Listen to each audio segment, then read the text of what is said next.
Welcome back to the conversation. My next guest is Jeff Hoyt, a functional diagnostic nutrition practitioner and founder of Zeolite Labs. Jeff is passionate about helping people live healthier and happier lives through effective detox and smart living strategies. He specializes in developing innovative wellness solutions that challenge the status quo, with a current focus on helping people safely and effectively remove toxins from their bodies using natural detox tools like Zeolite. Jeff believes zeolite is one of the most powerful yet misunderstood supplements available today, and he's made it his mission to educate and empower others to use it properly for true health transformation. Jeff, welcome. Thank you very much, Jason. Happy to be here. Looking forward to the conversation today. Yeah, I'm curious, what really kicked you off on this sort of detox focus?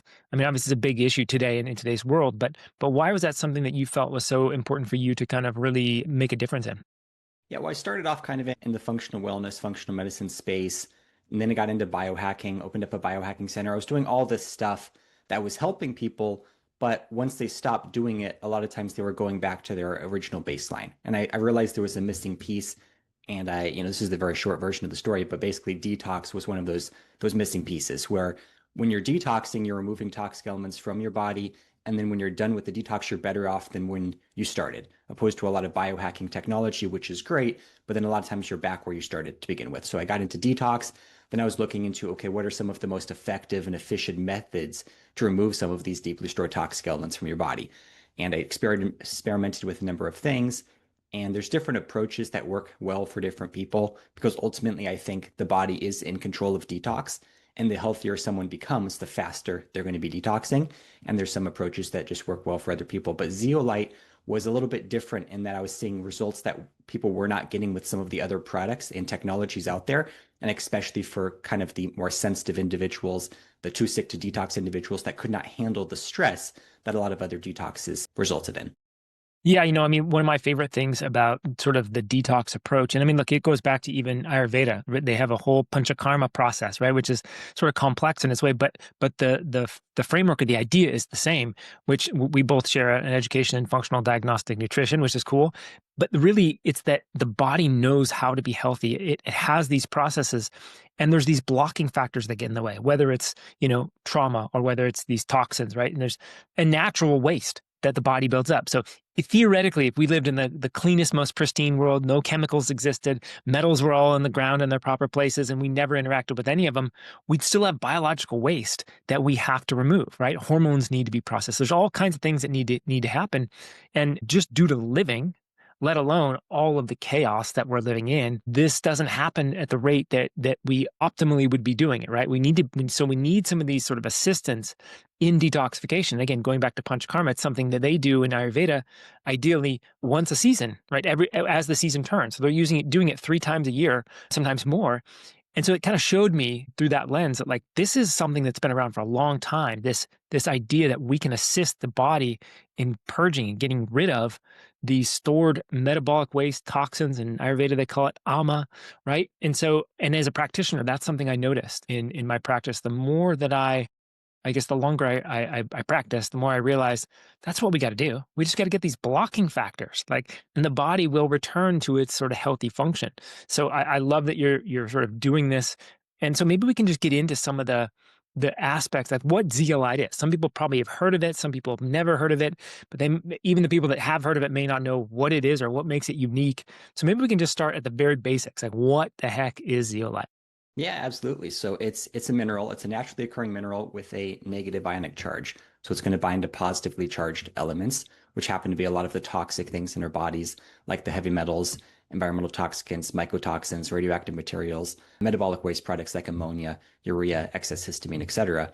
And kind of what makes it unique is that it's a selective or considered a smart or a selective binder, opposed to some of the other binders that are more indiscriminate in what they bind to, because zeolite works by a swap mechanism. So it's got this cage-like structure that's naturally occurring over time, basically with the interaction of sea or groundwater with ash from lava from volcanic eruptions. Over time, it forms this mineral called zeolite. And one thing that's important is that zeolite is a class of mineral. So there's many types of naturally occurring and synthetically developed zeolites. So when we say zeolite, it's not just one type of thing, it's a class. So the type that's used for humans for supplements is going to be clinoptilolite. Generally, that's the form of zeolite that's used. So when I'm referring to zeolite in this talk, I'm talking about clinoptilolite zeolite made for human consumption. But it's got this cage and a negative charge, and naturally occurring in the cage are electrolytes, potassium, sodium, calcium, magnesium.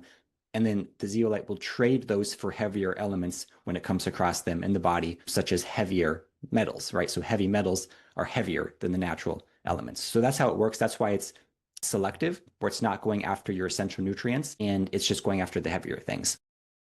So there's some binders out there. And for those maybe who aren't familiar with binders even, right, these are various sort of naturally occurring as well as sort of synthetic elements. Even fiber can be sort of a binder in some degree. But there's these a bunch of things that we can eat or consume or take supplements from, and they will sort of bind toxins, sometimes minerals. They'll bind various things and help escort them out of the body. And that's one of the problems that we have with some other binders, right? Probably the most popular binders out there are charcoal, right? And sometimes clay, right? And so and again, these aren't bad, right? But they do come with caveats. They have limitations and caveats, right? One of them is that they can bind to some of the minerals that we're looking for, right? Magnesium and zinc and some of the selenium, right? These are things that we are actually probably depleted in, and most of us need more of. And yet, when we take binders, they can bind some of those things. So maybe you can talk to me about sort of the binding aspects. What makes zeolite different from things like charcoal, different from things like clay, and perhaps even modified citrus pectin, or what other Sure. binders that we might have out there? Yeah, absolutely. No, great. And thanks for sharing that about binders because I like binders in general, right? There's a lot of good binders out there. And I think binding in the 21st century is important because our bodies are overburdened with toxic elements. And if our bodies are not processing effectively all these toxic elements that are coming in, and not only the toxic elements coming in, but the toxic elements that are being produced within our bodies on a daily basis, like the metabolic waste products and like the microbial waste products and all these things. And that makes up the majority of our toxic burden is these regenerative toxins that are anew every day. And if we can't keep up with that, then we're going to be symptomatic. And then when we're exposed to toxic elements from the external environment, the body's probably going to start tucking those away into tissue as storage because the body's more focused on short-term survival over long-term thrival. So we'd rather keep a toxic element like mercury in an organ like the brain, even though it's not good for it, opposed to having it floating around where the immune system is actively attacking it, resulting in inflammation and an immune response. Binding is crucial because in someone that has this overburdened toxic daily dose of toxicity, whether it's from external, internal production, or whatever it is, binders come in and they just bind to this toxicity and they help escort them out of the body. So it reduces the body's need to do this on its own, right? If the body can't keep up, something needs to be done to reduce the symptoms and reduce the accumulation of toxic elements. So taking some sort of binder is key. And then it's, finding a binder that works well for you. A lot of binders are really great for short-term use. Like you mentioned, the charcoal and the clays and various other binders, but generally they're not sustainable for long-term use because of some of the issues such as depleting essential nutrients, and a lot of them can be constipating. With Zeocharge is actually more laxative for most people than constipating. So it's just one of those things. Some people, it takes some experimentation to find which binders works for them because they do bind to different things. But like charcoal is used in the medical community for overdoses. You take it, it sops up everything, the good, the bad, and the ugly. It's great, but you don't want to do it every single day. And if zeolite is being used for detox, sometimes this process is a multi-month or multi-year process. And if you're tolerating the zeolite well, it can be taking long term where other binders generally cannot. And I think one of the other things is a lot of people are combining binders, which is fine too. So, you can combine like the pectins and the charcoals and the clays and everything else. But one of the challenges is if your body's not responding well to one of those, then it could be problematic and then you can't continue. Right. What I think is more important is total binding capacity opposed to direct binding affinity for specific things. Right. Because most of the focus is, okay, I want a binder that binds to, I want these 10 binders or these chelators or whatever, because I want to bind to every single thing in my body. But really, I think what's more important is binding to a lot of things, but binding efficiently so then your body has more energy to naturally clear things on its own. So for example, zeolite is very effective at binding ammonia, a metabolic waste product, a very toxic waste product. And a lot of people have a buildup of ammonia, and that it could be because of microbial issues, because the microbes are releasing ammonia, or it could be because their natural detox system, like their liver is not working properly and it's not clearing ammonia. And when you have a buildup of ammonia, it's taking up a lot of your body's detox energy that it could otherwise be using for other things. So just by binding to ammonia efficiently can help your body naturally clear all the other toxic elements even if there isn't a direct binding capacity. Having said that, zeolite is the most broad spectrum binder that I've come across in terms of what it's able to bind to and how effectively it's able to bind to things. Yeah, absolutely. And I mean, anybody that has dysbiosis or chronic gut symptoms, they're probably going to be producing more ammonia and various other products, byproducts that are going to be harmful that the body's going to have to detox, the liver's going to have to deal with, right? And then it's going to continue to signal actually to the rest of the microbiome, right? So there's all kinds of issues there on that sort of chronic basis. I know we know the messaging and sort of the sort of fear porn that's out there is we're talking about metals and we're always talking about chemicals and all and sometimes radioactive elements, not as much these days, but it's coming around. But really, it's these dysbiotic, dysfunctional guts that are producing tons of this waste that the body's got to clear, right? So I'm with you. I think broad spectrum is critical and something you can take long term, right? And so again, I like modified citrus pectin. That's one of the ones I take consistently, and zeolite. Zeolite, I think, is more broad spectrum. It's more powerful, I would say. Modified citrus pectin is more like immune regulation and sort of a decent binder, but you know, zeolite's going to be the one. If you got mold toxicity, if you've got heavy metals, particularly aluminum, right? Like it's a huge one. If you've got dysbiosis, and if you've just got stuff you don't even know what's going on, zeolite's a pretty good bet. And I agree. I don't know too many people that actually complain of constipation when they take zeolite on a consistent basis. So maybe I kind of mentioned aluminum. I know that's a big one. Give me a little bit of an idea of kind of how people are using it. What are they using it to bind to? You know, if they've got certain issues. Yeah, it depends on the person. Generally, people will purchase any detox supplement because they're trying to detox a specific thing, right? Which I think, honestly, I think maybe it's not the ideal approach because there's so many things we want to detox that we don't even know are in our We don't even bodies. know. Yeah. It's just detoxing something or binding to something, right? So generally, someone will go get a heavy metal test and they'll identify an elevated level of an aluminum or something, and they say, "I need to detox this," right? But if you have an elevated level of a certain toxic element, chances are you have elevated levels of pretty Of much others. everything you were exposed to Right. because your body's not keeping up with the daily demand, Right. right? So that's the thing. Like, for example, if someone has a complex health challenge, let's say Lyme disease or something, over time they become more heavy metal toxic because their body's using their energy to deal with this complex condition and not on detoxing, right? So heavy metal These toxic, actually directly shut down detox pathways, right? Like absolutely. mercury is notorious for shutting detox pathways. So you might start off with mercury and then you're going to start building up in everything Yeah. else down the line. Yeah. So the more toxic you become, the more heavy metals and other toxic elements you accumulate, right? Right. The healthier you are, the faster you detox, the sicker you are, the slower you detox. And part of that's because your body's trying to protect you. So it's slowing down natural detox functions because it wants to lower the circulating level Right. of At a toxic pace. elements, right? Yeah. Because your body can't handle that elevated immune response and inflammation if you're dealing with something else. So it's kind of like a lot of times the heavy metals are a result of another issue and they accumulate over time. So that's why a lot of people say, well, how do I get all these heavy metals? I'm living That's this right. clean life. It's we're all exposed to toxic elements on a daily basis. It's just all about whatever's coming in, is our body able to process and remove, or is the body just tucking into storage and say, I'm going to deal with it later? And that's kind of Yep. what happens. So aluminum is a big one. Everyone is going to have higher, everyone I've ever tested, I suppose, is going to have higher levels than normal of aluminum. And there's a lot of, people are probably aware of some of the various sources of that, but aluminum is going to be one that's going to be there. Mercury is huge as well, especially anyone that's had the silver amalgam fillings in their mouth currently or at any point.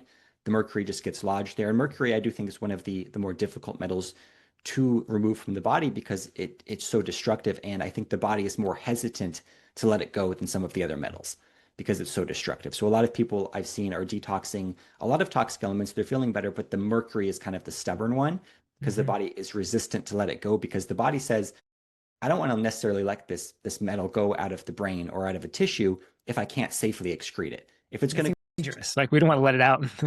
if you were just if you were just exposed to mercury, right? Yeah.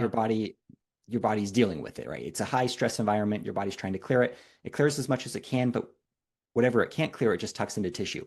Once that is liberated from tissue, it's like you were just exposed for the first time because it's toxic on the way in and it's toxic on the way out. And that's why detox sometimes is harder than people think. And I think sometimes people are taking a number of detox supplements or protocols, assuming that they're detoxing mercury and all these other things. But really, ultimately, I think it's up to the body. Is the body willing to let go of this mercury? Is your body in a position to detox? That's where I think binding sometimes works better than approaches like direct chelation or trying to forcefully remove mercury from tissue. Because if the body doesn't want to let go of it, I don't think it's going to let go. And it just depends on the Totally. person and the state of the individual. The healthier you are, the more options you have for detox, the more challenged you are with your health, the more approaches you need that really work with the body's natural processes opposed to kind of fighting against them. Absolutely. And from my perspective, we got to get the nervous system online, right? So we have to be able to activate the parasympathetic. So if we've got trauma, if we've got head injuries, if we've got whatever the case might be that's preventing the nervous system from relaxing, which is involved, of course, with digestion, which is really important because we got to move the bowels, right? We got to move things through. We got to have the liver's got to do its job. We got to be able to actually detox. So that's a big one, having the nervous system online. And then it's like making sure the channels are moving, right? We got to have the channels open. So we have to, the liver's got to be doing its job. The gallbladder's got to be functioning. We got to get bile moving. We've got to get sort of this process is happening, right? And then like immediately, if I know that those are happening, well, not even, they're not necessary, but well, they're necessary for proper detoxification. But binding is going to help regardless. And it's definitely needs to be done before you do any active chelation, in my opinion. Like that is absolutely critical. So that is a step before you do anything trying to remove, quote unquote, these heavy metals, because they have to be bound. You've got to protect the body as it's trying to eliminate these things. So we've got to get things moving. We've got to bind them, and then perhaps not even necessarily, we might start coaxing some of these things out of the Yeah. body, right? Because I, poor detox and aggressive detox may be one of the most dangerous things.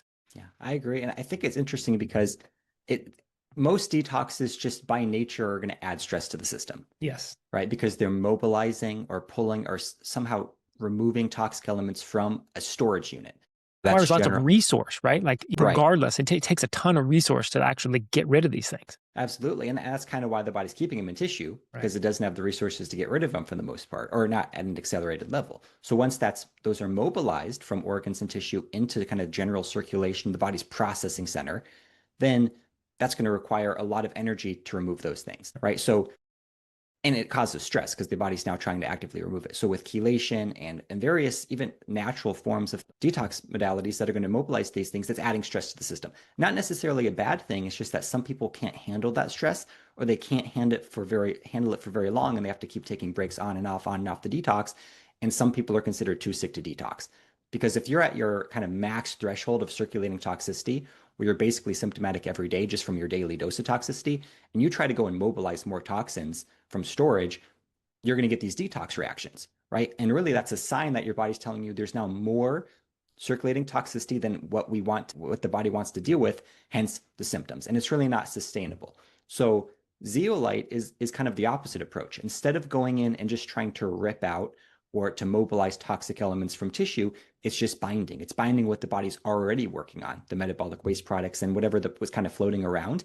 And then in an effective binding protocol, the body says, okay, now I have energy because we kind of cleared this out. There's energy to start detoxing. So then the body lets go of toxic elements from organs and from tissue. So I think it's kind of a detox cascade, kind of a downstream effect. So opposed to like some approaches which are like push catch, which is great. Like you push stuff out and then you use binders to mitigate the stress that was just caused by detox. If you're just taking zeolite as a binder or any other effective binder, you're binding. So you're catching and then the body's releasing. So I call it catch and release. You catch, and then if the body wants to, it will let go of the toxic elements because now there's room to receive it. And it's gentler because first you're reducing stress on the body, and then the body will add a little bit more stress if there's capacity for it. Whereas with the other approaches you're automatically adding stress, and there's a lot of times going to be And try and deal with it. symptoms. Yeah, if you're Yeah. at your stress threshold. So it's just a different approach. So for a lot of people that are very sensitive, the catch and release approach seems to work better, or at least a combination. If you're doing some sort of other detox, definitely taking a binder like zeolite is going to be helpful to mitigate some of those reactions. But even if that's too symptomatic for you, then just taking zeolite to start with or a binder to start just sopping stuff up and cleaning up the environment might be step number one to get your body in a better position to start detoxing. Absolutely. And it's interesting because there's some perspectives out there that look at this Herxheimer reaction or healing crisis that one might go through during detox as a positive sign. Oh, it means it's working. We're doing our job. And I'm like, no, no, no, no. That means we're too aggressive. It can happen, right? So if it does happen, we need to back off. We need to change our approach. We need to slow down, use more binders, get the digestive system moving, get the liver and gallbladder functioning, get the kidneys supported. My gosh, the kidneys are super, super critical in this process, right? So it's like you actually don't want to go that route, in my opinion. If that happens, we need to slow down. You have your zeolite, which is called Zeocharge. And I'm curious about this, right? So what makes sort of your zeolite different from others? Because there's actually a handful out there on the market. There's a couple things that I'm aware of with respect to actually aluminum being in the product, right? Which is, I think, kind of, I wouldn't say it's inevitable. To say you can't go to zero because this is such a strong sort of binder, electrostatic charge to these elements. It's impossible, I think, to go to zero. But I know there's some products out there that do not give you any information of how much aluminum is in this product. They don't talk about it. It's not mentioned. And to me, that's a problem because I can't trust it. It may be good, but I can't trust it. And I know some that are actually have been tested and are really not good. So I know that's one issue. Maybe you can just kind of speak to me about what are the differences in some of these products? Why did you create Zeochart? Yeah, absolutely. And basically, the reason I made it was because I wasn't really pleased with a lot of the options on the market, right? Because there's kind of three categories of zeolites in terms of supplements for human use. You've got powders, you've got liquids, and you've got nanos, right? Initially, they were all powder, and then there was liquids, which were essentially the powders mixed with water at a very low dose. And then those have progressed to nanos, which are actually different. So they are different. They're not just the powder mixed with water anymore, but they're nanos. There's issues with all of them and advantages of all of them as well. So with the powders, one of the issues is a lot of times they're just coming from these commercial mines. They're not cleaned. They're not really activated. There's just issues with them, and they're really grainy, sandy. It's not a nice experience. I had some of those. Yeah, and there can be benefits to all these products, right? Even if you have a lower than ideal quality product, sometimes there's still a net effect, net positive effect, right? So it just depends, but you want to get the best. Then you have the liquids, which can be problematic because most of them, a lot of them still honestly are just regular sized powders mixed with water, and there's basically nothing in them. And there's been a lot of issues with those. A lot of companies are stopping the production of those just because of the issues, and people kind of calling them out on it. And then with the challenge with that, and we'll get into the dosing in a minute here, is the dosing because getting the proper dose is crucial. Right. And that's essentially a micro dose of zeolite. And that's the problem there. Then you have the nanos, which are completely different, but those some people have gotten good results with, but a lot of times those are more likely to cause detox reactions as well. One, because of the dose as well. They're also microdoses of zeolite. And also, they've broken down the zeolite particles so immensely that it's potentially disrupting the zeolite cage structure.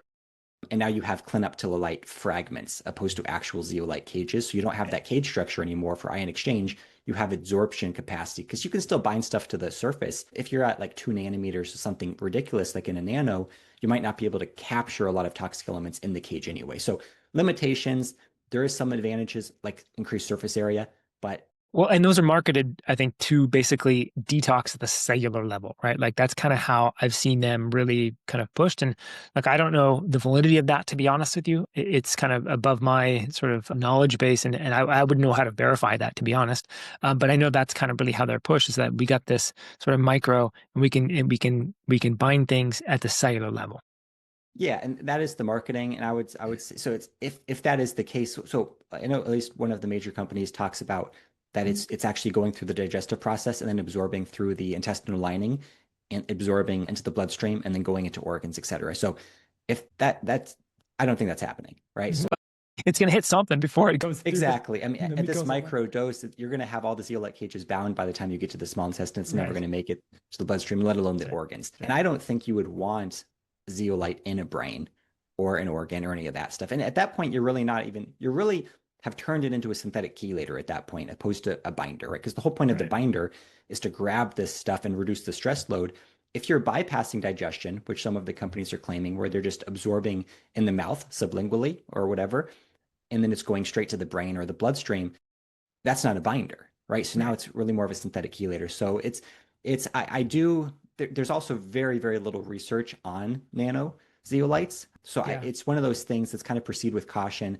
I'm not a fan of them. I don't personally take them. I don't recommend them. And then there's research indicating like there's synthetic zeolites as well. And some of the supplements on the market are actually synthetic zeolites or lab grown, and those are going to be problematic as well because there's studies showing synthetic zeolites can actually accumulate in the body and cause aluminum toxicity. So one of the issues, so I stay away from the nanos, the synthetics, even if they're natural nanos, because also when you break down this cage structure, then you also potentially have some free aluminum floating around, which can be problematic. I stay away from the liquids just because they're basically powders mixed with water.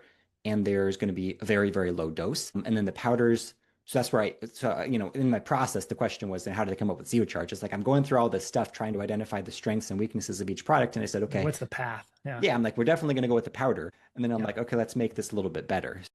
Like Zeocharge. And one thing I tell people is just because sometimes the third party testing, which we do have, is limited because it doesn't give you the full picture. Because there's a lot of things that go into the manufacturing process and micronization Totally. equipment and all these things that can't necessarily be seen on paper. So I tell people just go on Amazon and buy a couple brands and then buy ours and you'll see. And everyone's like, okay, they can tell immediately just from looking at it, from tasting it, the texture. It's smooth. It's not grainy. It's not gritty.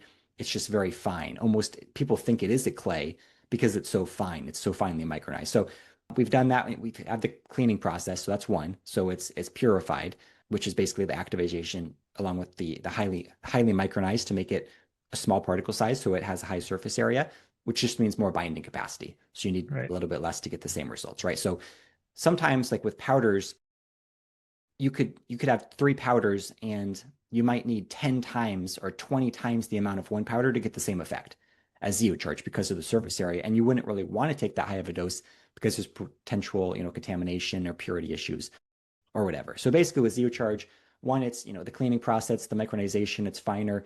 And then we also wanted to address some of the common concerns with Zeolite. So prior to launching, we did a case studies program.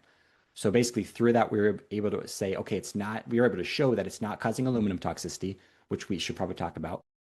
I think that was part of your question. I got a Yeah. little rant Yeah. here, Yeah. but This is great. This is perfect. This it's is right, exactly what not I was looking causing for. aluminum toxicity. It's not depleting essential nutrients, and it's effectively detoxing. So we utilized kind of a tissue analysis for heavy metals called the OligoScan, which is Yep. looking at the metals, the tissue level of metals in your hand. So it's still not organ levels because there's no organ level test that I'm aware of, but it's looking at the levels of heavy metals in your hand. And we were able to see that it was moving and reducing the level of all 15 of the heavy metals that we were testing it for, and it was able to improve the nutrient level, the mineral and vitamin levels in most people as well. Not everyone, right? Because it's based on how you respond. Some people, there is going to be a little bit of a stressful response to Zeocharge, no matter, Zeolite, no matter how quality it is. A lot of people, it's going to have a net reduction in stress. So that's going to affect the minerals and vitamins. And you also see fluctuations as you're detoxing metals. Sometimes you get some mineral depletion and then it bounces back though. So that's the thing. It always bounced back. It never had a long-term negative effect of minerals and vitamins, even at higher doses long And term. how long was this sort of window that So you we did did? about 6 months of case studies, and they're on the website. So there's a bunch of just videos basically showing kind of certain metals and overall things. But one of the things was the aluminum, because that was the main concern with zeolite Totally. was is this going to cause aluminum toxicity? Because zeolite, by definition, is an aluminosilicate, right? Meaning that its primary structure is silica and aluminum, right? That's what makes zeolite zeolite. So you cannot remove the aluminum from zeolite and still have zeolite. So any company that tells you there's no aluminum in their zeolite is completely lying, or it's not zeolite at all, right? Because an aluminum is what provides that negative charge for the zeolite to work. So the key to understand with zeolite is it's in this structure. It's not bioavailable or free aluminum. It's part of a structure that simply goes into the body and then you flush it out and it's not releasing it. So that was all, in the literature. The studies have indicated that clinoptilolite zeolite powder does not break down in stomach acid. It does not cause aluminum toxicity. That all sounded great, but I still wanted to see for myself. So that's kind of why we did this. We're looking at the tissue analysis, and not only was it not causing aluminum toxicity, but it was reducing aluminum. And aluminum was actually one of the things that gets detoxed the fastest. Yeah, it's like a superstar when it comes to aluminum. Yeah. Yeah. And I And personally, the silica, right? I mean, the silica itself, like horsetail tea and other things that have silica in them, it's will bind. potentially, I mean, there is some bioavailable silica in Zeocharge, but really it's most of that silica is also bound in the structure. So it's not really a silica supplement. It's just still binding it. And I think that aluminum is one of the easier things to detox because it's lighter than some of the other heavy metals. And just Right. by binding to all the other stuff, the body's just able to remove aluminum a little bit quicker. So another thing with Zeocharge is one of the things that determines the stability of it is the silica to aluminum ratio, right? So you want to look at that in a zeolite product, and the higher the ratio, basically the more silica in a zeolite product, the more stable it is, right? So that's why clinoptilolite zeolite was the form of zeolite chosen for humans, because it's got a higher silica to aluminum ratio than the other forms, because the other forms potentially would break down in stomach acid, and now you have free aluminum, which kind of defeats the entire purpose of the detox. So ours has approximately like 74.8 to like 75% silica, which is a very, very high percentage. Like the whole thing is like 75% silica. So very high percentage. So it's very stable in stomach acid. The other ones are too, but ours is even more stable, basically, and it makes it more Got it. effective as well. That makes sense. I'm glad you explained it that way because it's for me, I was thinking about it a little bit differently. And so just to kind of recap what you said, the higher the silica to aluminum ratio in the zeolite product, the more stable it is. And that stability is the sort of the key function that prevents the any aluminum from sort of dissipating in your body and adding to your load. Whereas the other ones that have a lower ratio, in other words, more aluminum compared to the silica, it's not necessarily that is just there and easily sort of accessible, but it is more unstable. And so therefore Yeah. you're going to get more of those particles. And so that's Yeah. interesting. I've never heard it explained that Yeah. way. I mean, No, I think that's the other important thing that you said that I really want to sort of highlight here is the surface area, right? So just to kind of recap that for anybody that maybe missed that, the same amount of zeolite, Zeocharge versus another, less fine brand, same exact amount in terms of weight, but the surface area, because it's so fine, you can have multiple times more surface area, like 3 times, 10 times, depending on the size, right? So this kind of gets into sort of, I guess, complex geometry, but when you understand, like when you get things super fine, you have so much, like almost infinitely more surface area to these smaller particles.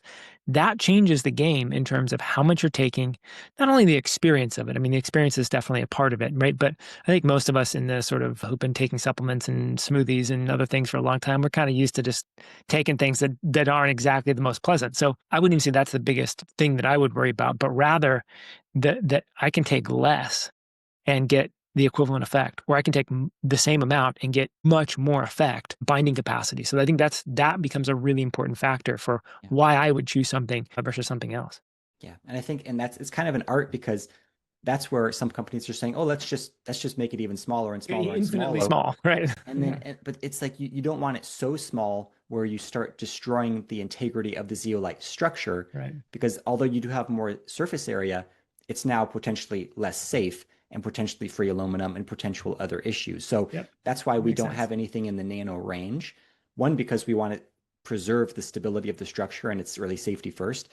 And two, because we don't want it to be bypassing the digestion tract, right? So Right. if it is too small, maybe it is, sublingually absorbing. We don't want that because we don't know if it's that safe, or we don't, that's just not what we're going for. The soccer ball can only get so small, right? Yeah. Like there's big ones, there's medium, there's little, there might be littler, but we can't just, there's a limitation as to how small we can actually go to be effective. And that makes sense. And it's what a lot of people think. A lot of people assume that Zeocharge is going to the brain. Everyone thinks, I mean, the people that are taking it, like, oh, it's in my brain, it's detoxing, I'm feeling great. Just because your brain's feeling incredible doesn't mean it's in your brain, right? It's kind of a downstream effect. And Right. what we were able to identify in the case studies was that, yes, it's offering a full body detox because we're looking at tissue levels. We're seeing movement in the tissue levels of heavy metals, but that doesn't mean it's going into the tissue and ripping it out, right? It's a downstream effect. It's one way or the other, The it's funnel. encouraging the body to detox, right? And That's that's right. that's what was the most shock. I learned a lot in this case studies program because at the time I was a big fan of certain like chelators, certain like mercury, like a specific mercury chelator, and that's not available in the market. But I was experimenting with that, and I assumed this was going to be the best thing for mercury detox because it has such a strong bond to mercury. And then I started experimenting with the case studies with Zeocharge, and I found that Zeocharge was actually removing mercury faster and more efficiently than this mercury specific chelator. And that's when it dawned on me that it's not just about direct binding strength to specific things. It's about getting your body to the point where it pushes things out at its own pace. And the more efficient the detox, the faster you're going to detox because the body's going to be willing to let go more. If you have specific chelators, although they can be helpful, they're missing a lot of the metabolic waste products, and a lot of these byproducts, stresses of detox, and it can actually be slowing down the detox and causing a stressful reaction because they're so specific. That's why the broad spectrum is important. Yeah, I've kind of learned a lot from my experimentation and study of fasting, as well as again Ayurveda and the panchakarmas that they do. And my sort of the way I think about this in a sort of, I guess you could say, layman's terms is one of the reasons fasting I think is so effective, and to be honest, sometimes too effective at detoxing, is because I almost think about the GI tract or the gut as like when it's empty, it's like a suction. Like it has like a negative draw to it, right? So in other words, when the belly's empty, when you're not processing, now the body's like, oh, we actually have capacity here. We don't have all this other stuff pushing the other direction, all the toxins, all the waste, all the undigested stuff, all the putrefaction, all the fermentation, all the things that might happen due to improper eating, improper foods, improper digestion. It's like it finally gets a break from all that, and it's like, okay, now's our time. We can do, right? And we start moving things out of the system, right? And it's going to do it in the most, I guess, efficient and effective way. The body's intelligent in that way. So to me, it's like I've seen that with fasting. And again, with Panchakarma, there's a process to what they're doing to sort of encourage that natural, you could say it's like a draw, it's like a suction, it's like a movement toward the GI tract, right? And that's really how we detox a lot of things, not everything, because we can detox through the skin, through the breath, and in various other ways. But the real idea is to mobilize the body has capacity and ability. If the lymphatic system's clean, if the interstitial fluid is relatively clean and fluid-like, then we can move things back into the body, into the blood, back into the GI tract. And that's what we want. We want to get it into the GI tract and poop or pee it out, right? Like that's kind of how the body does this stuff, whether the toxins are in your, right thumb, right? Or your left toe, right? The body has the ability to be able to do that. And that's kind of its process. And so again, it's kind of argues for a little bit of fasting, some intermittent type of fasting, not eating too much, properly chewing, proper digestion, a lot of the things that we're talking about in this summit, right? The ability for the body to be able to digest, to metabolize, so that we're not, again, as they say, all disease begins in the gut, right? And again, it's a more clever saying than it is true, but I'd say probably 80 to 90% starts there for most people, right? So this is one of those things where we can take something like zeolite, really clean up that terrain, right? And when you clean up that terrain, you're helping your microbiome become less dysbiotic, right? You're assisting that what they're naturally trying to do. And to be honest, in my opinion, a lot of the parasites and the various infections that we might get in the GI tract are there as almost friends, right? Candida, et cetera, because there's so much metabolic waste, so many toxins, so much metal, so much things going on that they have to come in and clean up the mess, which also causes more problems, right? So it's really cleaning up that terrain is such a key to the success of the GI tract, success of mobilizing toxins naturally from the rest of the body, keeping a clear head, et cetera. What did I leave out? No, that was fantastic. And maybe we'll touch on parasites for a second because, and I completely agree with everything you just said there. And one of the just the thing that I think a lot of people don't understand or don't want to because it's not ideal is detox takes a lot. It's a process. It's a long time thing. It's not a 30-day process. It's not a juice cleanse. I mean, those things can remove stuff from your body.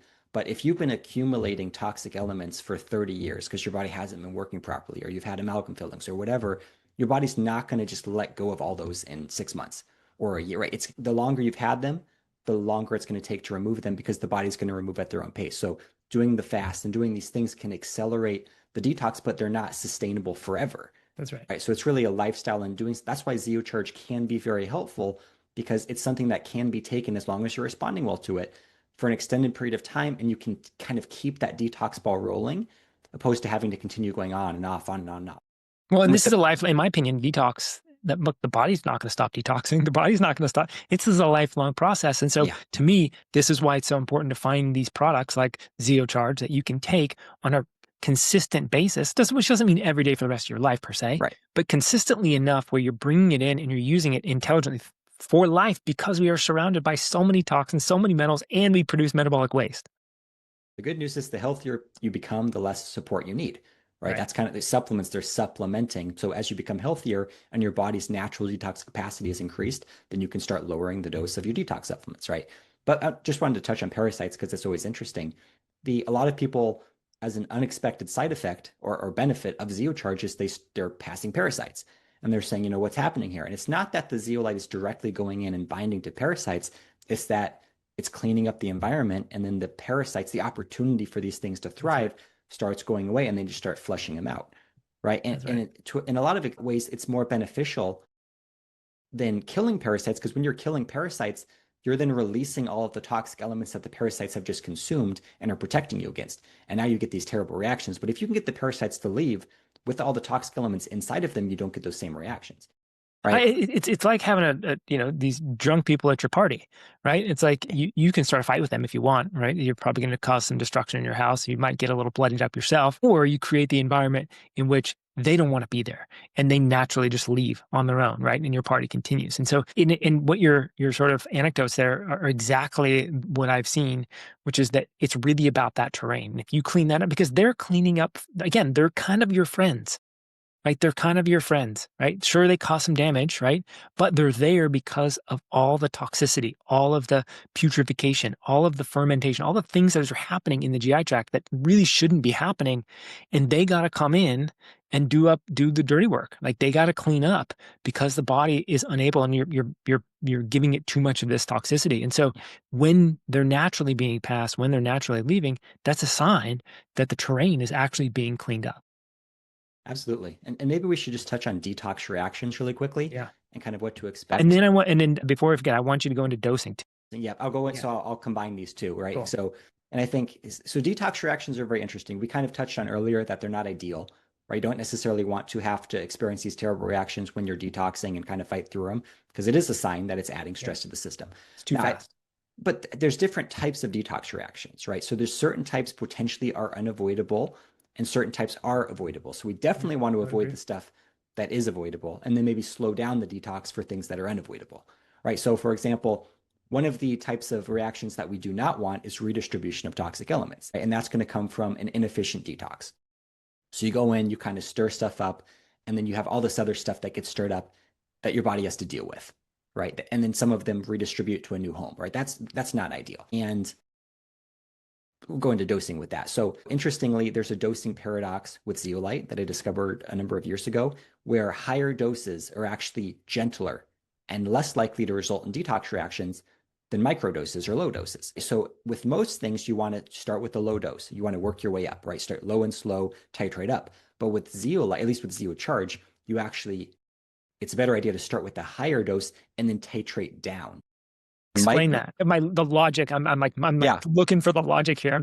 Explain absolutely. it. And I do have a 40-page document on the website going deep into all the reasons behind it. But the super short version is when you go in with even a very tiny amount of zeolite, it stirs stuff up, right? It potentially disrupts biofilms. It does all sorts of stuff. It kind of makes a mess, but then the body has to deal with that mess, right? But if you took a higher dose, it still goes in and makes a mess, but now you have extra zeolite cages. You have extra binding capacity available to clean up the mess that it just made. So then the net effect is actually a reduction in stress. When you take the microdose, the net effect is an addition of stress to the system because you've stirred stuff, you've started the detox, but you didn't have enough to finish it. Your body has to finish it, right? And there's a lot of mechanisms that go into that in terms of just you basically want to have enough zeolite that goes in and binds to as much of the circulating toxicity as possible, and then even some additional zeolite cages available for some of that stress that gets added to the system, such as potential like metabolic waste products that are being produced in response to the detox, and potentially like microbial waste products and all this other stuff that gets stirred up. So the microdoses, like we're talking, and I'm talking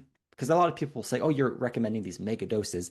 I would say I'm recommending standard doses. It's just that a lot of other companies are recommending micro doses. And I think that's the challenge. Like you don't see people like Pectosol C and the pectins we were talking about, you don't see people microdosing those really and taking like a liquid, mixing that in a liquid, right? That would probably be a bad idea. Same with activated charcoal and clays. Like the microdosing of binders is basically unique to zeolite. And I think that's where a lot of the problems come in with it. And we did an experiment, for example, where we did the Zeocharge sip challenge, where people took a scoop of Zeocharge, mixed it in a glass of water, and they just took one sip. And a lot of people, or some of the people, experienced headaches, irritability, kind of the standard detox symptoms. The next day, same thing, took a scoop of Zeocharge, mixed it in a glass of water, drank the entire glass of water or Zeocharge. No symptoms, right? So the higher dose was a more effective and an efficient detox. So that's the one type of detox reaction that can be tricky because people think, oh, I'm getting these reactions. It means the product is working, which is true to some extent, but really it means it's an inefficient detox. Because if you can take a Kind higher of dose, halfway cooked. yeah, if you could take 100 times the dose and not get the reaction, it doesn't mean the lower dose worked better. It just means it was less efficient. So you felt the detox. Ideally, these toxins are leaving quietly. Your body's able to excrete them without stress. So that's the one type of detox reaction that can be avoided generally with zeolite is the redistribution because you don't want to stir stuff up and then the body has to deal with it. If it can't handle it, it finds a new home. Got So it. the general rule with Zeocharge is, let's say you take one scoop and you experience a headache. The next day you do two scoops or 4 scoops, right? You work up. So, and of course, work with the practitioner and fully understand this before you do this. But that's just kind of the general guidance that we found to be very interesting. And that's another reason why a lot of people have had challenges with liquids and nano zeolites because they are micro doses. And like, for example, a lot of liquid zeolites are less than 1 milligram, where Zeocharge is 5,000 milligrams per scoop. And a lot of people start with 6 scoops or 30,000 milligrams of Zeocharge. 30 grams, basically. Yeah, so it's exponentially more than the liquids, right? And some people need that to avoid the detox reactions. Yeah, typically I'm used to taking 5 grams per which is session. great. I'd Yeah, say that's a it's standard. I'd say that's a yeah. standard dose. Usually Right. that was usually 2 times a day for me, right? Because and maybe you can talk to me about taking it with food, away from food, Yeah. and supplements. Because just to be safe, I've always taken it about an hour away from on either side of food, just to be safe, and not knowing how much is going to bind, how much is not going to bind, et cetera. And the reason I did that was because it was never really that difficult to do that. You know, it was actually easy enough. And I will say, here's the benefit of doing that. Not necessarily that we need to. I'll be curious to hear your answer. But what I actually kind of like about that is that it forces you to actually open up the time at which you're not eating, right? So it's keeping you away from food in a good way, which can be beneficial. So talk to me about that. Does that something you Yeah. take with food? No, that's yes, it can. And I'm going to go back to the detox reactions really quickly to clear Yeah. something up so people don't just go and start doing this. So I checked the information out, zeolitelabs.com, to learn more about the dosing paradox. But there's a couple situations where this might not work. So if you take more and the symptoms get worse, it could be because you're disrupting more biofilms, and it might be more microbial in nature opposed to a redistribution system, right? So sometimes the microbial release, those are symptoms that sometimes can't be avoided because you're stirring stuff up too fast. That's when you might want to go down in dose opposed to going up. So it kind of depends on what's happening. And then there's like retracement symptoms that can occur as well, even bringing up past emotions, people dreaming. So there's different types of detox reactions, and some of them are better than others, but we want to avoid the redistribution. But I think that's good. Just to kind of the approach here is just to basically say, turn off the intuitive sort of grasp here. And you start at, let's say, a dose. You may actually need more, or you may actually need less, and you may want to sort of experiment with both and see how you react. Because it's one situation where, and this is less likely, but in some people they'll be taking 2 scoops or 1 scoop, let's say. And I would call that a binding dose because it's binding, right? It's working, but it's not yet encouraging the body to let go of the deeply stored toxic elements. Because maybe you're only binding to 30% or 40% of the circulating Water toxicity. or something. Yeah, so it's helping you feel better. Maybe you're improving your vitamin and mineral status, all this other stuff, but you're not detoxing. Then you raise the dose, and now your body says, okay, we have more energy, we have more detox energy. We're going to start dumping the mercury from the tissue, and now you get the symptoms, right? So that's where a higher dose, when it turns into a detox dose, can cause more symptoms. So it's just interesting, but But I want to add to that too. Yeah. I think I want to add to that too. And this is maybe where it's important to work with somebody who kind of knows what they're doing with regard to detox, because, you can take 2 doses that I may actually and or 2 spoonfuls, right? Or 2 scoops. And that may be the right dose, but your pathways are blocked. You don't have good bile flow.